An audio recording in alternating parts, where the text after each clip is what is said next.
Edwin Vane gave Adelaide Rowan until the schoolroom clock struck 6 to choose which lie would govern the rest of her life. Rain pressed against the tall windows, blurring the brick towers of Vane's cotton mill.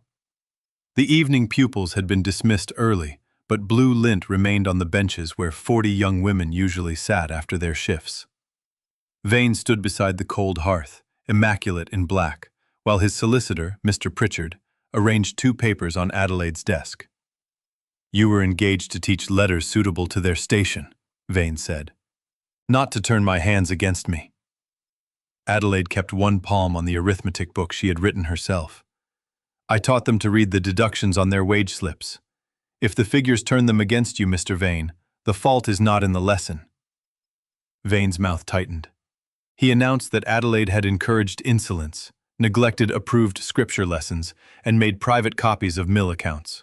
If she signed the first paper, she must admit that her wage lessons were false and that she had provoked unrest.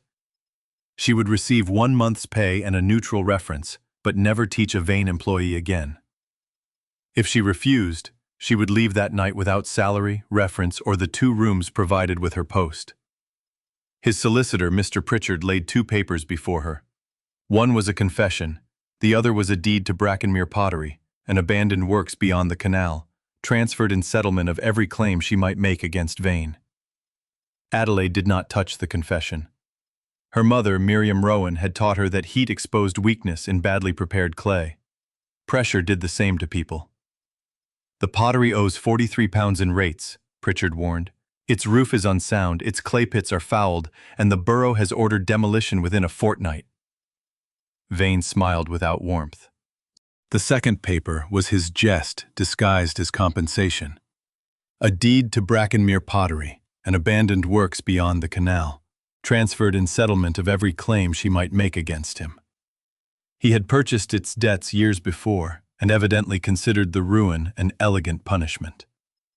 Adelaide read both documents once more, then pushed the confession away. "I will take the pottery." Vane's confidence faltered for only an instant. Pritchard summoned 2 overseers to witness the transfer. Adelaide signed beneath Vane, using the steel pen her mother had once used to mark glaze recipes. When the solicitor surrendered the rusted keys, the schoolroom clock began to strike 6. "A roofless kiln will not care how well you read." "No," she said, "but records often survive the men who fear them." She climbed to her rooms and packed 1 carpet bag. Beneath her mother's wooden glaze box lay a narrow pattern book bound in cracked green cloth. Miriam had filled it with borders for plates and tiles. Leaves, chains, stars, and geometric bands, each accompanied by color ratios and firing notes. Adelaide added it to the bag and left before the final clock stroke faded. 19-year-old Nell Cooper waited beneath the dripping school arch and pressed a wrapped loaf into her hands. News traveled quickly through a mill. Nell's wages supported 2 younger brothers. Gratitude could cost her dearly. "Do not follow me," Adelaide whispered. "You taught us to add," Nell replied.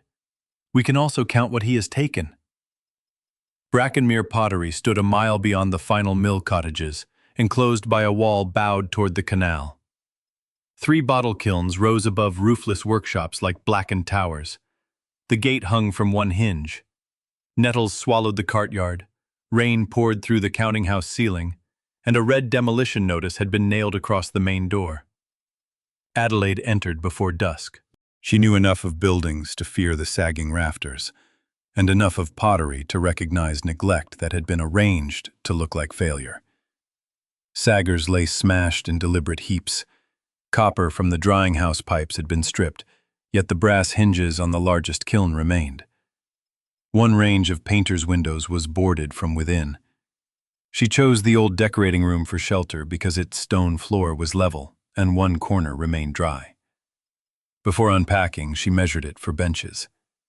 If the roof could be patched, she could at least continue teaching. The outer wall extended farther toward the great kiln than the interior allowed. Adelaide checked twice, then opened Miriam's pattern book to use its ruled margin for figures. A painted border on the facing page contained a sequence of rectangles whose proportions matched the missing distance. Beneath flaking whitewash, in the room itself ran the same border in small cream tiles, each painted with a blue leaf and a black initial. Her mother had once described such workers' marks. A painter received credit for every sound piece that left the kiln. Adelaide cleaned soot from one tile. M.R. Her breath caught. Miriam Rowan had worked at Brackenmere before Adelaide's birth, but she had never said her mark remained in its walls. Outside, iron scraped against brick. Adelaide took the shuttered lamp and crossed the yard. A man fled through a gap in the wall. At the great kiln, pale scratches showed where a crowbar had tested bricks around the iron wicket. Those bricks were smooth, machine-cut, and scarcely 10 years old. The kiln surrounding them had been built by hand half a century earlier. Someone had sealed the opening long after Brackenmere closed. Someone had returned that evening to open it before she could. Adelaide slept little. At dawn she made a complete measured survey, as her mother had taught her when calculating the volume of a firing chamber. The kiln house measured 31 feet outside and only 27 within. 4 feet had vanished behind the sealed wicket and a false inner wall, the exact proportion embedded in Miriam's border. She did not attack it blindly. A kiln under strain could collapse inward and bury her. Morning made the ruin less frightening and more exact. The long dipping house had lost half its roof, but its north wall still stood plumb. The thrower's room contained 6 wheel pits filled with plaster and rubbish. Rain had entered the molding loft for so many years that elder saplings grew between the flags. Yet deliberate damage differed from decay. Roof lead had been cut cleanly where it could have been peeled back without harming the brick. Account cupboards had been emptied, then their doors rehung. Every clay sample was smashed, while common chairs and iron tools remained untouched. Adelaide drew the property on the reverse of an old lesson chart. She marked unsafe ranges with crosses, usable drains with blue lines, and every sign of purposeful removal with a circle. Her mother had insisted upon such discipline. Miriam could look at a blistered plate and reconstruct every careless hour of its making, but she never guessed when evidence could be measured. In the counting house, Adelaide found a drawer jammed behind a fallen lintel.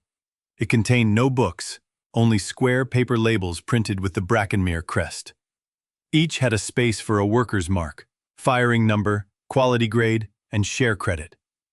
A pottery run solely for an owner's profit had no need to record share credit. She slipped one label into her glaze box and left the others undisturbed. At the canal boundary, she discovered another inconsistency. The deed described free access to a loading stage 20 feet wide, but Vane's warehouse fence enclosed half of it. New iron posts had been driven through older socket stones.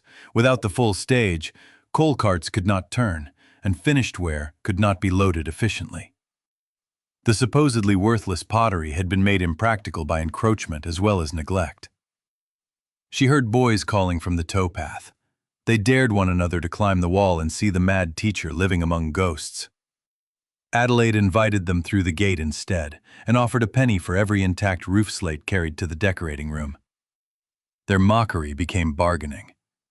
By noon they had stacked 31 slates and reported that a gentleman's foreman had measured the great kiln 2 days before Adelaide received the deed.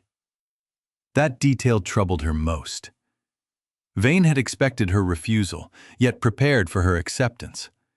Instead, she carried her deed to the borough office.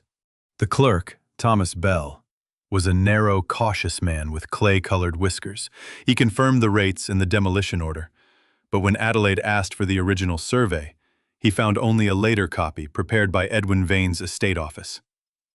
The old plan was withdrawn in 1861, Bell said, by whom the index does not record. Brackenmere ceased firing in 1857. Why survey it 4 years later?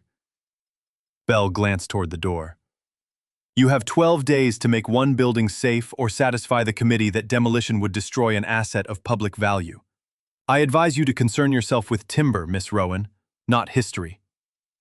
She spent her last 12 shillings on tarred canvas, nails, lamp oil, and the hire of a handcart. Samuel Pike, an elderly thrower whose left hand had stiffened in an accident, watched her patch the decorating room roof alone.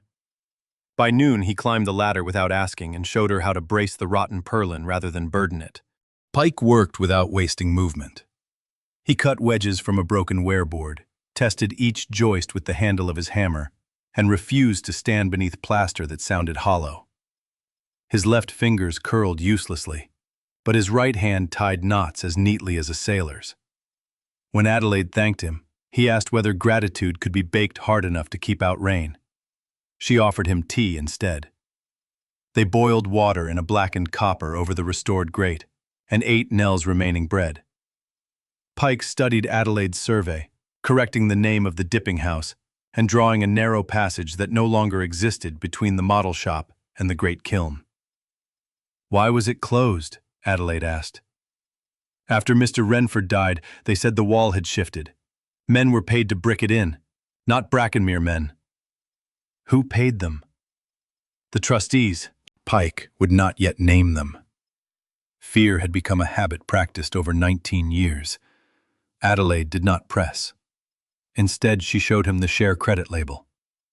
He held it close to the window, and the contempt in his lined face gave way to grief. "We surrendered a penny in every shilling," he said. "More when orders were good. Renford matched it. The fund was to purchase the works, then build a school and sick room. After the fire, they told us the fund had paid creditors. At Vane's mill, a penny could decide whether a family bought lamp oil. 100 workers surrendering it week after week would have created more than a sentimental promise. It would have created an ownership claim worth erasing. Your mother would have chosen the same room," he said afterward. Adelaide nearly dropped a nail. Pike had known Miriam as the finest glaze mixer at Brackenmere. He also remembered its owner, Josiah Renford, promising to place the pottery in trust for the workers after a new smokeless kiln made the works profitable. Then Renford died, the patent drawings disappeared, and the trustees declared the pottery insolvent. Who were the trustees? Pike looked toward the mill chimneys. Edwin Vane's father and Pritchard's predecessor. That evening, Adelaide examined every marked tile. The initials did not repeat at regular intervals. Some leaves pointed left, others right. Their blue varied from pale wash to deep cobalt. Her mother had trained her to see kiln temperature and color. The differences were not careless painting. They formed groups. She remembered standing at Miriam's work table at 8 years old, forbidden to touch the bowls but permitted to grind a failed shard beneath a stone. Her mother had shown her how cobalt could appear nearly black before firing and bloom blue only after heat. How iron contamination dulled a clean glaze, and how a maker hid knowledge from careless imitators in the order of ordinary actions. Miriam never called those evenings an apprenticeship. Respectable schools did not value knowledge obtained beside kilns, and Miriam wanted her daughter to pass examinations rather than breathe dust. Yet Adelaide had learned ratios before algebra and observation before rhetoric. One memory returned with uncomfortable clarity. Miriam had once painted rows of leaves on scrap tiles, turning every third stem the opposite direction. When Adelaide asked why, she answered, "A pattern may carry two meanings, one for the eye and one for the person taught to read the making." Adelaide fetched a damp cloth and cleaned only the corners of the border, preserving soot elsewhere in case it contained impressions. Several tiles had been removed and replaced. Their grout was Portland cement, gray and hard, while the original lime joints had softened to cream. Each replacement bore a clumsy copy of a worker's mark. Someone had edited the pattern without understanding its ceramic language. Nell arrived after dark with 2 former pupils, Ruth Ames and Lucy Hart, carrying blankets and a pot of stew. Adelaide protested, until Ruth produced her wage slip. "You said knowledge is no use if fear keeps it in a drawer," Ruth said. "Let us help for 1 hour." They numbered the tiles on scraps of paper while Adelaide copied initials, leaf directions, and shades. Nell noticed that every 12th tile bore a tiny notch along its lower edge. When the notch tiles were read alone, their initials spelled no words, but the direction of their leaves matched turns through the pottery. left at the slip house, right at the mold loft, left again toward the kiln. The exercise became a lesson despite the cold.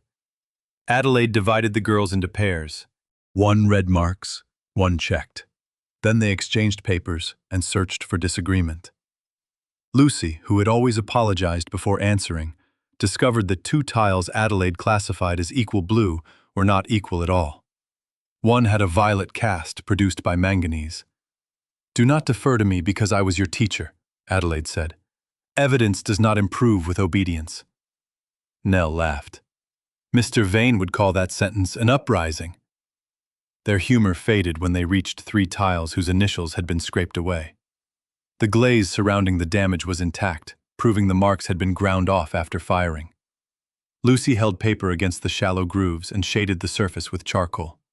The recovered curves suggested AV, repeated twice, and EC once. They entered the findings in duplicate. Nell took 1 copy home beneath the lining of her bonnet. Adelaide stored the other inside an empty pigment jar. What had begun as a border was now a document, and documents attracted hands eager to improve the past.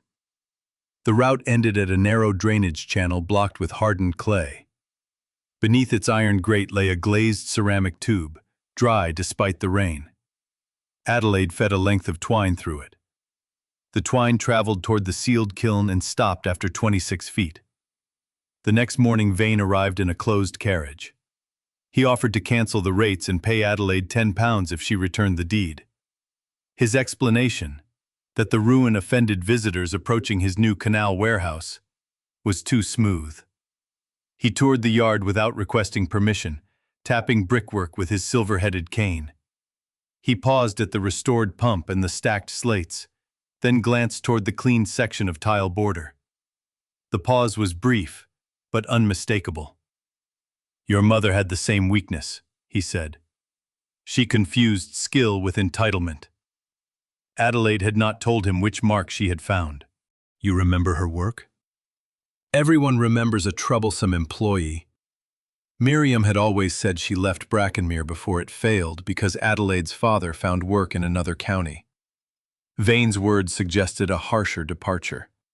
Adelaide wanted to demand the truth, but anger would reveal what she did not know. She asked instead why his warehouse fence crossed the loading right named in her deed. "An obsolete boundary," he replied. "A registered easement is not made obsolete by your convenience." The cane stopped tapping. Vane revised his offer to £15, conditional upon immediate possession. Adelaide understood then that he feared not one object inside the kiln, but the reopening of the site as a working property. Access, records, and witnesses would accumulate if she remained. "Yesterday it was worthless," she said. "Yesterday you had not begun trespassing in unsafe structures." He knew she had found something. Adelaide declined. Before leaving, Vane informed her that no carpenter employed by his companies would work at Brackenmere. By sunset, 2 merchants had refused her credit. Pike brought discarded laths from his shed. The girls collected intact slates from the collapsed packing house. Together they made the decorating room weather-tight, cleared 1 fireplace, and repaired the hand pump after Adelaide found that its leather valve had been installed backward. The water ran rusty, then clear. People passing on the canal path began to pause. Some laughed. Mrs. Hester Vale, who kept the baker's shop, sent bruised apples and charged nothing. Others repeated Vane's warning that Adelaide meant to incite women to abandon honest work. On the 5th day, Adelaide tested fragments from the false wall. Ordinary mortar would soften slightly in vinegar. This binder did not. Mixed into it was fired grog and powdered glass, a heat-resistant cement used near kiln crowns. Whoever sealed the wicket had intended it to survive fire and careless demolition. She also found fresh gray dust below the lowest brick. The intruder had returned. Rather than open the wall, Adelaide set a simple trap. A thread across the kiln house door attached to a stack of broken saggers. Near midnight, they crashed. She reached the yard in time to see a broad-shouldered figure vanish over the canal wall. On the floor lay a pry bar stamped VMC, Vane Manufacturing Company. Constable Rusk accepted the bar but called it common company property. He seemed more concerned that young women had been present after dark. The following morning, the demolition committee advanced its inspection by 3 days. Adelaide now had 4 days to show public value. A hidden chamber she dared not open was not proof. She turned to what the pottery could make. In a sound test kiln no taller than her shoulder, she and Pike arranged a small firing.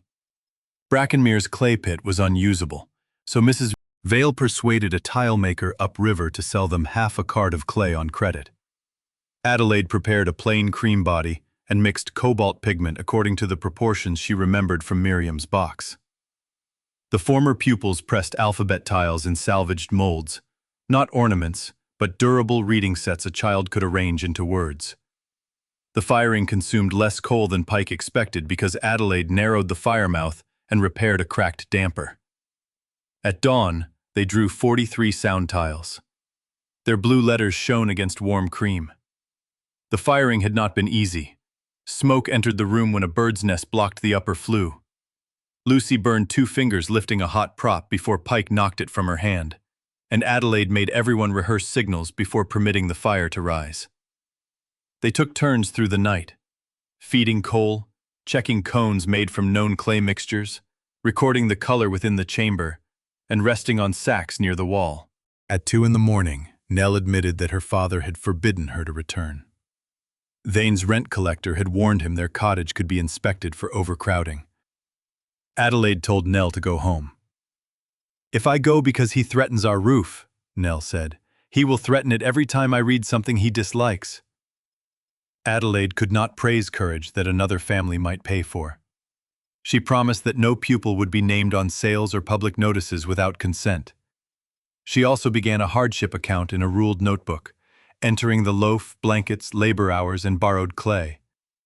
If Brackenmere survived, generosity would become shares rather than favors forgotten by the fortunate. When the kiln cooled, 7 tiles had warped and 5 showed crawling glaze. Adelaide placed the failures beside the soundware. A true works kept its mistakes visible. Pike weighed the coal and calculated that her altered damper saved nearly 1 sack in a small firing. On a full kiln, the saving could determine whether Brackenmere competed or failed. The girls cheered softly. Adelaide held the letter M, thinking of her mother.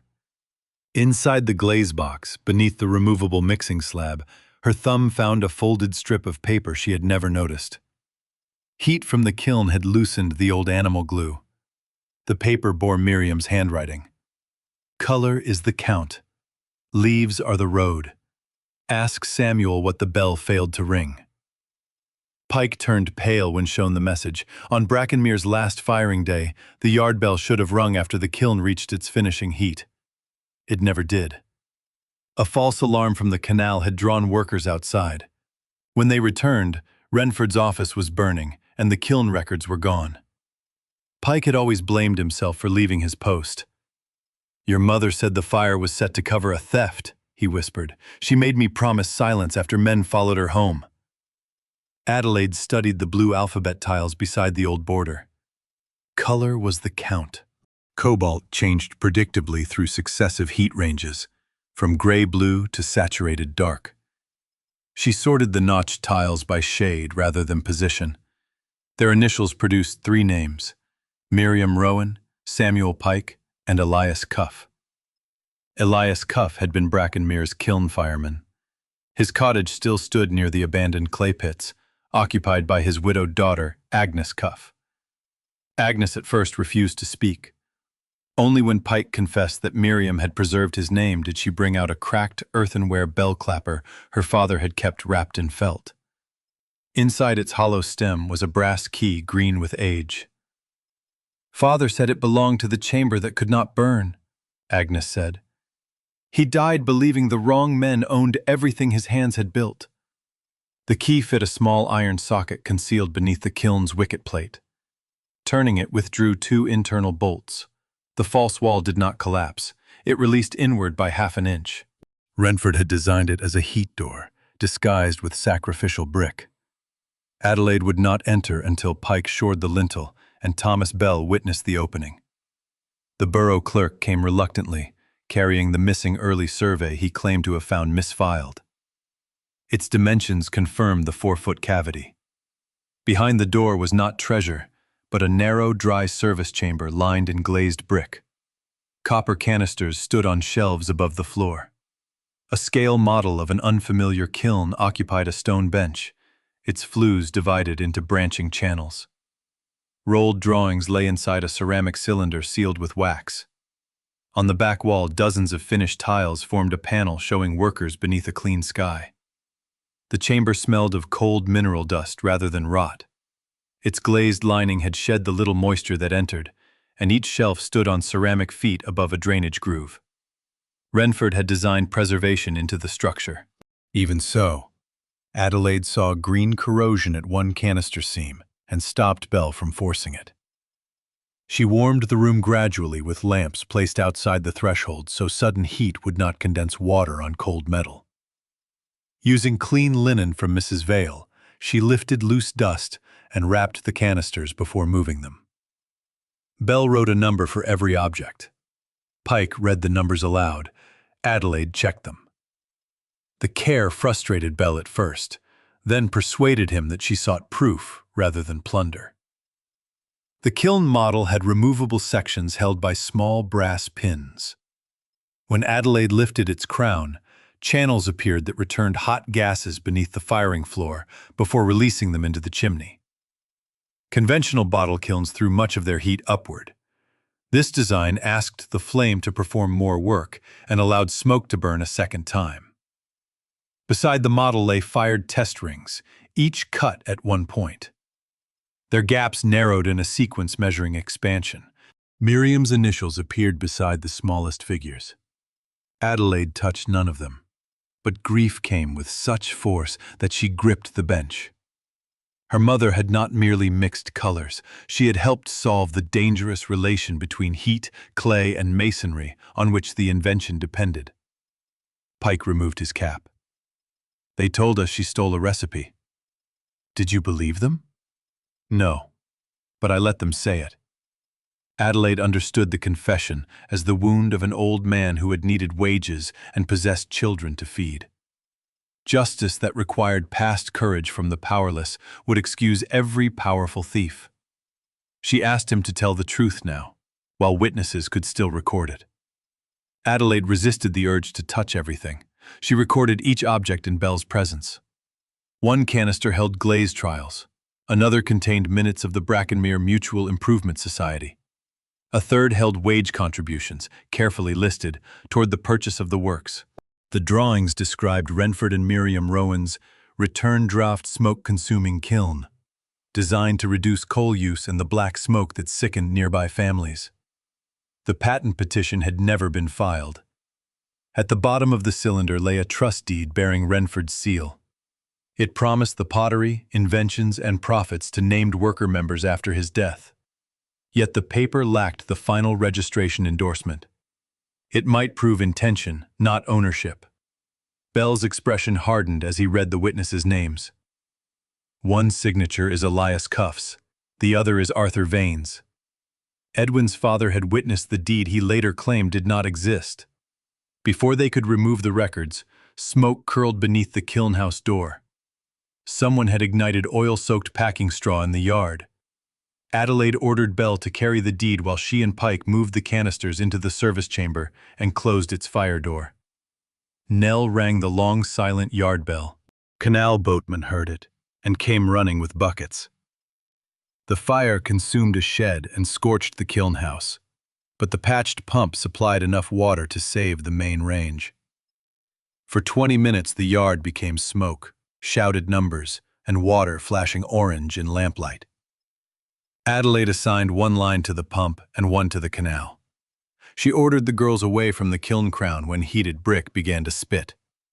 Pike crawled beneath the smoke to close the test kiln's iron damper, preventing sparks from drawing through the connecting flue. A burning roof strip fell across the doorway. Nell tried to reach the glaze box inside the decorating room. Adelaide caught her skirt and dragged her backward an instant before plaster struck the place where she had stood. "No object is worth you!" Adelaide shouted. "The records! We are the records if we live to testify!" The sentence steadied them both.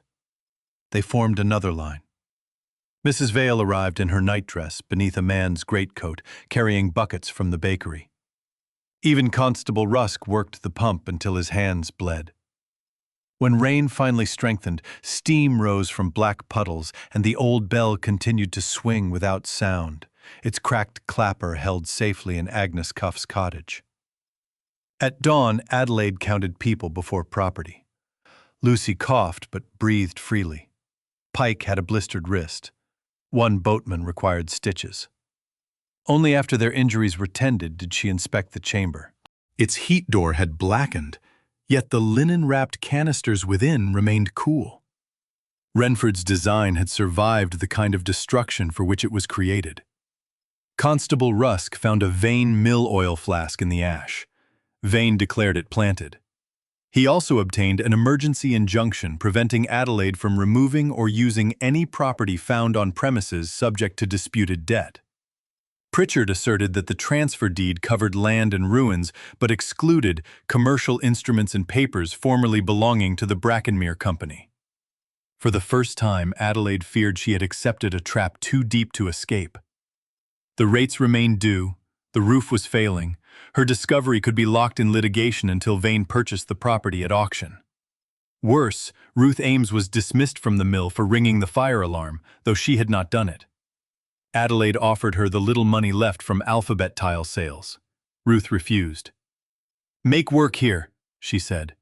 That is what frightens him. Adelaide chose to protect the records before protecting her own claim. With Belle's written consent, she placed the sealed canisters in the borough strongroom, where neither party could alter them. She gave Agnes Cuff the brass key and asked Pike to keep the ceramic clapper. No single person could open the chamber or control the evidence. Then, she reopened the decorating room as a free evening class. Vane retaliated by calling in Brackenmere's oldest mortgage. Pritchard produced an account showing £68 in principal and interest. Adelaide examined it, as she had taught her pupils to examine wage slips. The totals were neat, but quarterly interest had been charged after the mortgage was supposedly assigned to Vane, while the principal remained unchanged through 2 recorded payments. She asked Nell to add the columns independently. They discovered the account balanced only if one payment of £20 had been entered as a new debt. The erased payer's name left impressions on the page. Adelaide laid thin paper over it and rubbed lightly with graphite. Brackenmere Mutual Improvement Society.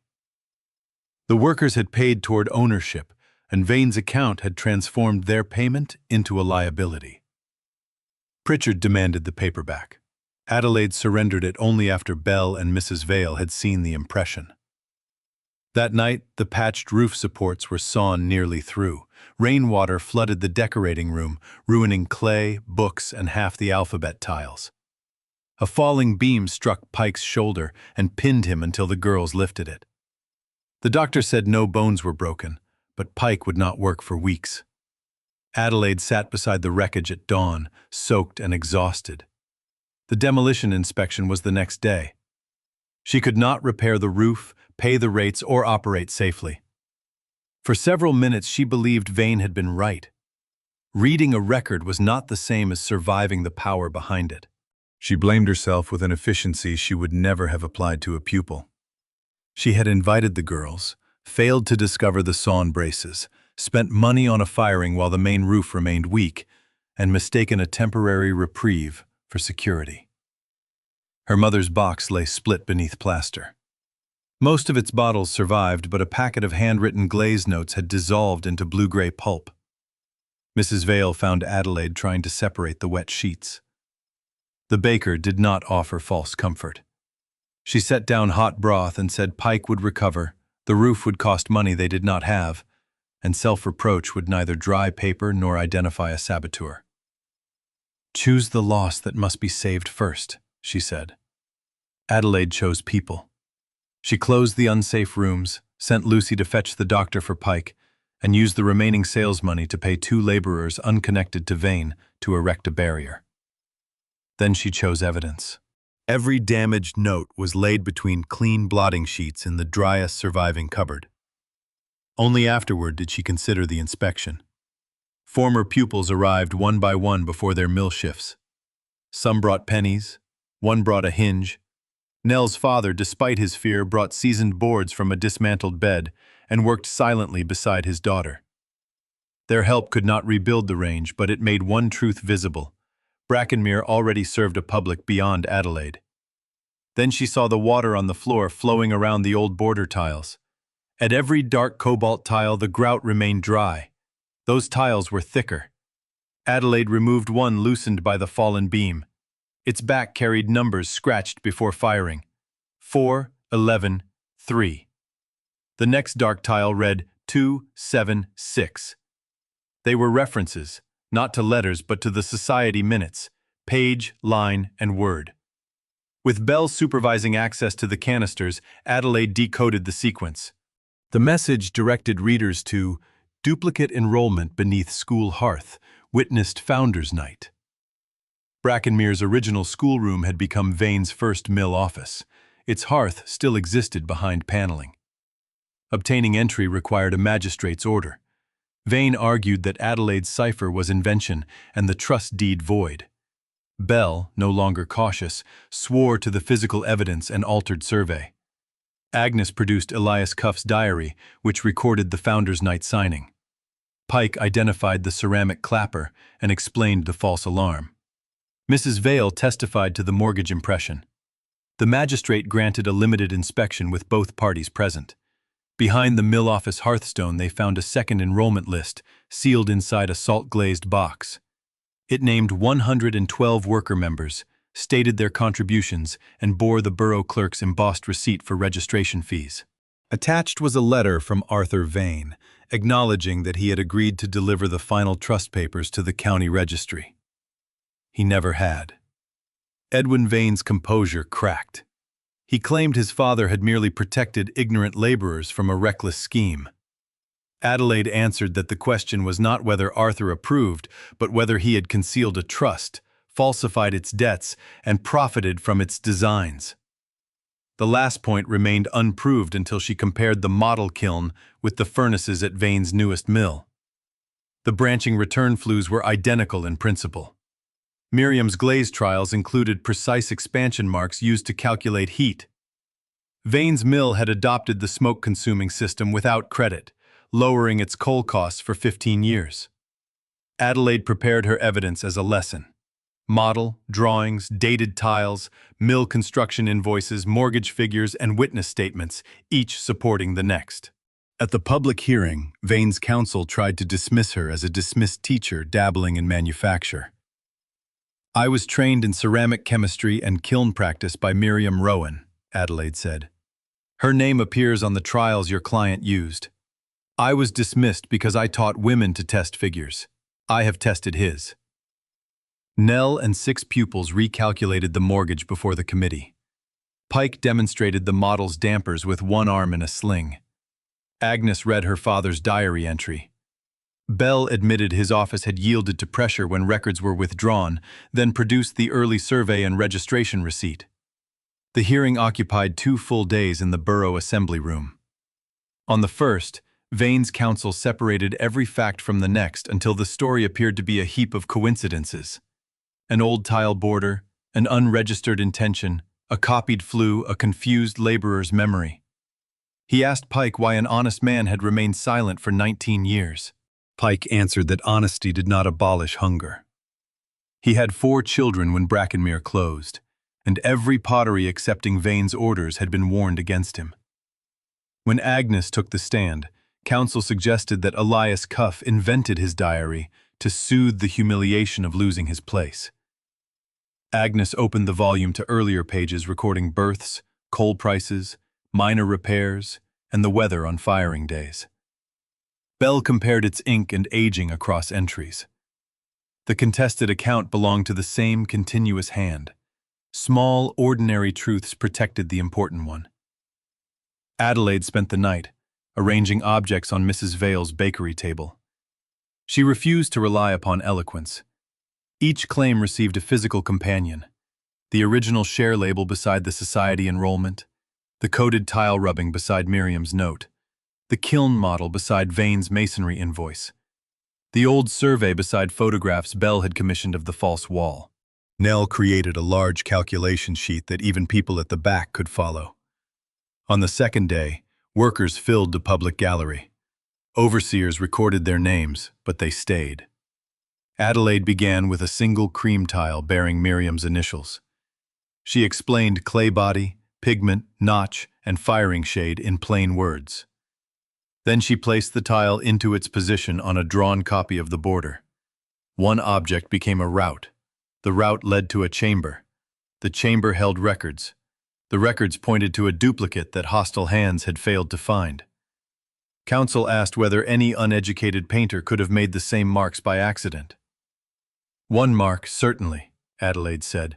100 coordinated marks, fired in ordered shades, aligned with architectural turns, and confirmed by a written key. No.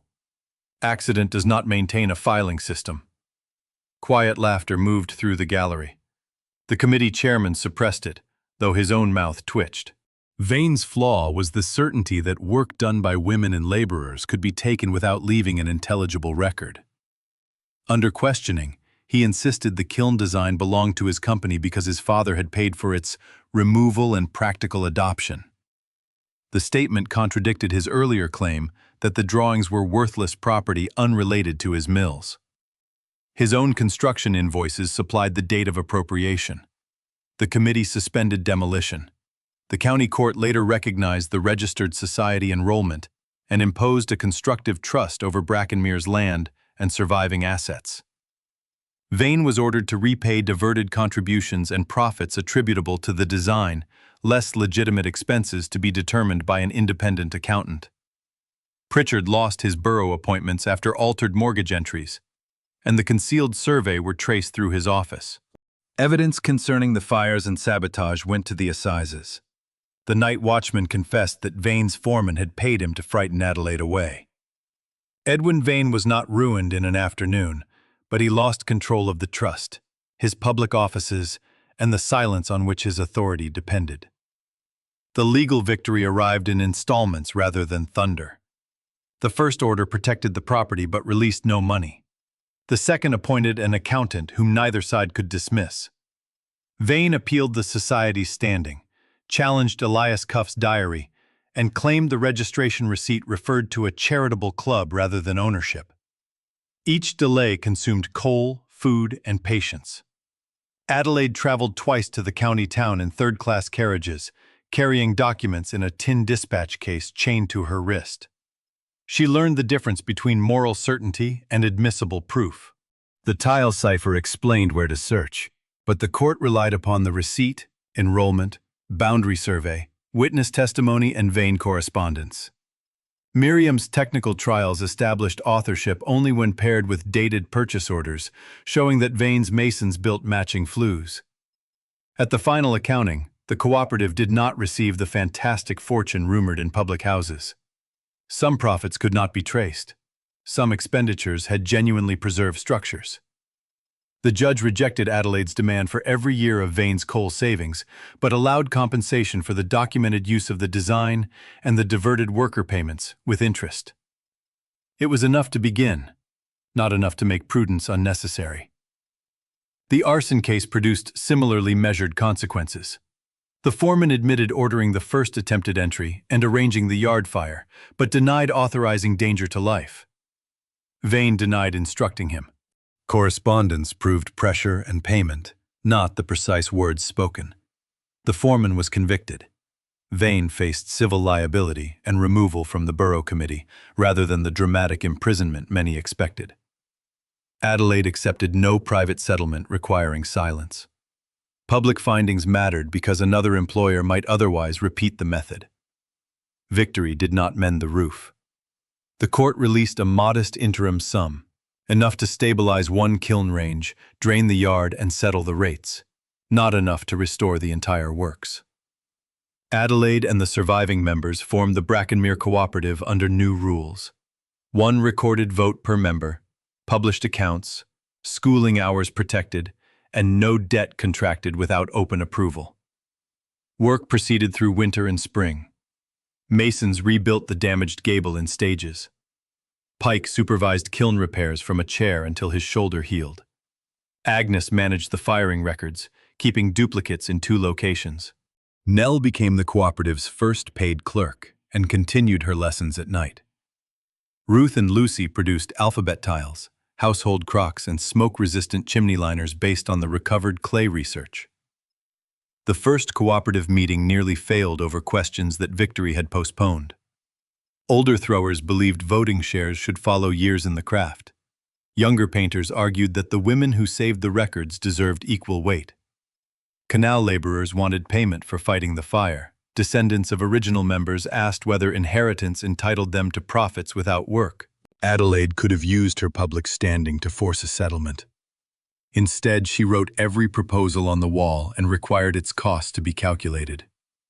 The original trust distinguished ownership from employment, but granted 1 vote to every active member. Descendants retained a limited claim to the recovered compensation, while new earnings belonged to those producing them. Firefighters received payment from the emergency fund before any dividend. The rules disappointed everyone slightly, which Mrs. Vale considered evidence of fairness. They elected Adelaide superintendent for 1 year, not for life. She accepted on condition that Nell countersign purchases and that quarterly accounts be read aloud. Her first budget was grim. Stabilizing the gable consumed £28. Drainage and a safe chimney required 16 more. Coal, clay, wages, insurance, and cartage left little for the school. They opened only 3 evenings each week and charged buyers a farthing extra per alphabet set to support books. Skill had to be rebuilt as carefully as masonry. Pike taught 2 boys to center clay on a wheel with less strength and more balance than they imagined possible. Agnes reconstructed firing logs from Miriam's temperature rings.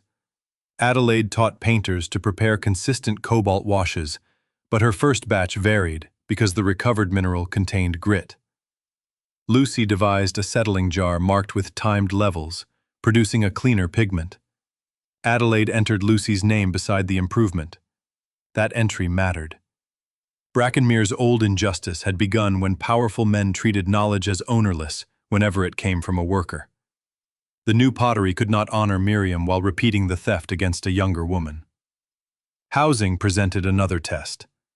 Ruth lost her mill cottage after taking permanent work at Brackenmere. The cooperative could not afford to build homes, so it repaired 2 rooms above the counting house with a separate stair and charged a modest rent recorded as income. When 3 other families asked for rooms, Adelaide refused to crowd them into unsafe lofts. Popularity did not make a rotten beam sound.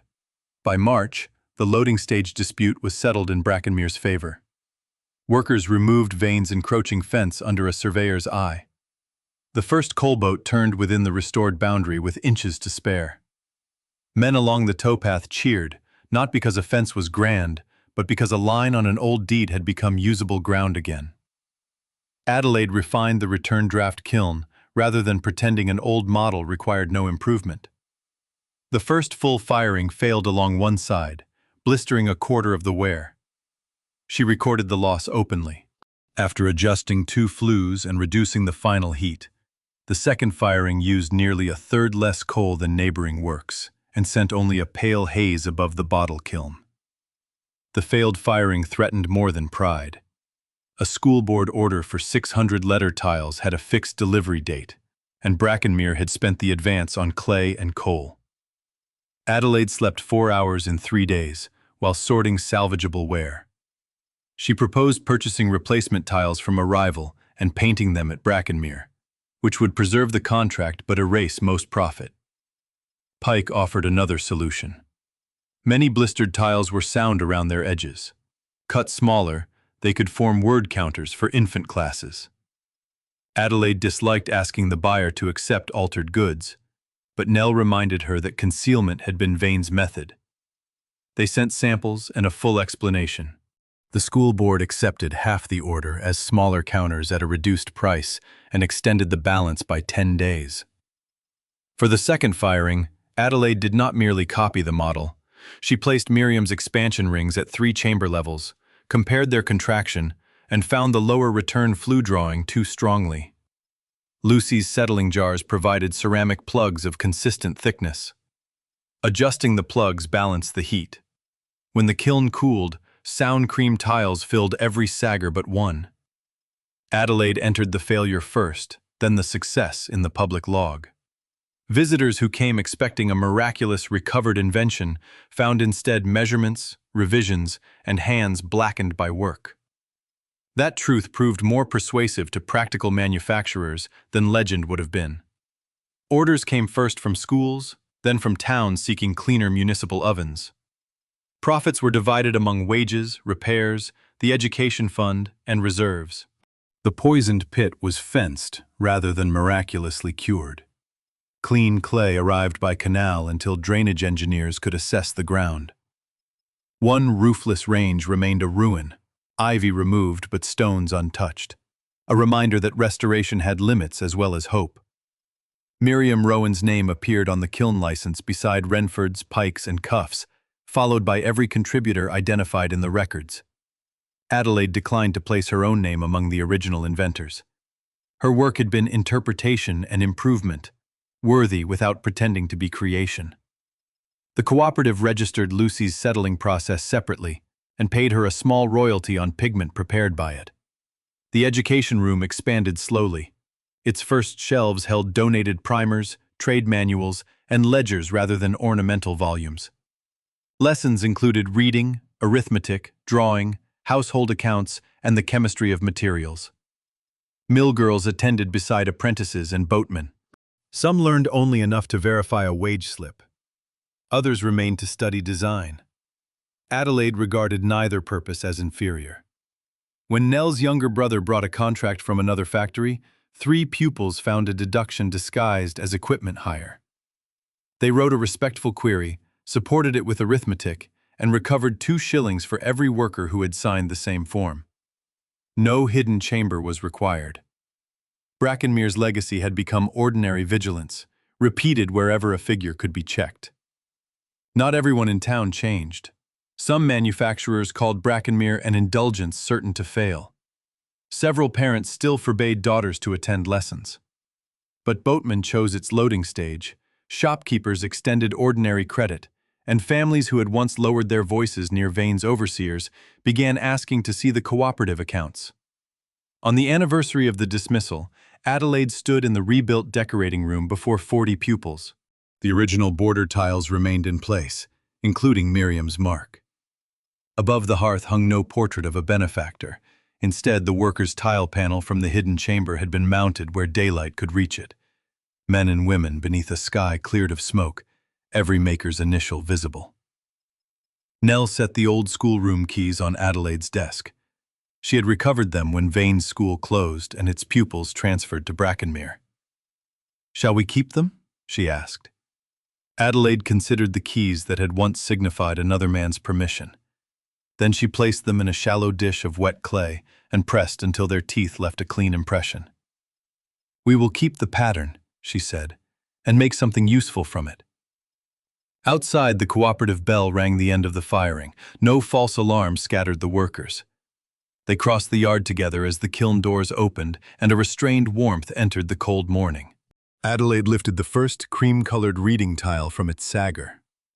The letter was A, painted in Miriam's deep, enduring blue.